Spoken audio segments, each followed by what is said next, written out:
आप रोज अपने जिस्म का इस्तेमाल करते हैं, मगर क्या आप जानते हैं कि आपका दिल 24 घंटों में एक पूरा स्विमिंग पूल खून पंप करता है? या आपकी आंख एक ऐसा कैमरा है जिसे साइंस आज तक कॉपी नहीं कर सकी? आज हम आपको बताएंगे इंसानी जिस्म के 10 ऐसे राज जो आपने कभी नहीं सुने होंगे। फैक्ट 1, आपका दिल एक स्विमिंग पूल पंप करता है। रोजाना आपका दिल तकरीबन 7000 लीटर खून पंप करता है, इतना कि आपका पूरा स्विमिंग पूल भर जाए। सोचिए, ये वो मशीन है जो बिना रुके, बिना चार्जिंग के हर सेकंड काम कर रही है। फैक्ट 2, दिमाग एक बिजली घर।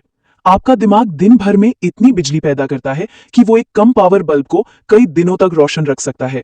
और हम समझते हैं कि दिमाग सिर्फ सोचने के लिए है, ये तो पूरा पावर स्टेशन है। फैक्ट 3, नाक खुशबू पहचानने की सुपर पावर। आपकी नाक 1 ट्रिलियन से ज्यादा मुख्तलिफ खुशबुएं पहचान सकती है, यानी आपकी नाक सुपर कंप्यूटर से भी ज्यादा हसास है, बस आपने कभी इसे अहमियत नहीं दी। फैक्ट 4, रान की हड्डी कंक्रीट से ज्यादा मजबूत। इंसानी जिस्म की रान की हड्डी इतनी मजबूत है कि वो कंक्रीट से ज्यादा दबाव बर्दाश्त कर सकती है, यानी आपके अंदर एक कुदरती आयरन रॉड पहले से लगा हुआ है। फैक्ट 5, जिल्द सबसे बड़ा और जानदार उज्व। आपकी जिल्द न सिर्फ जिस्म का सबसे बड़ा हिस्सा है, बल्कि ये हर 28 दिन में खुद को नए सेल्स से बदल देती है, यानी आप हर महीने एक नया रूप ले रहे होते हैं, बस आईने में नजर नहीं आता।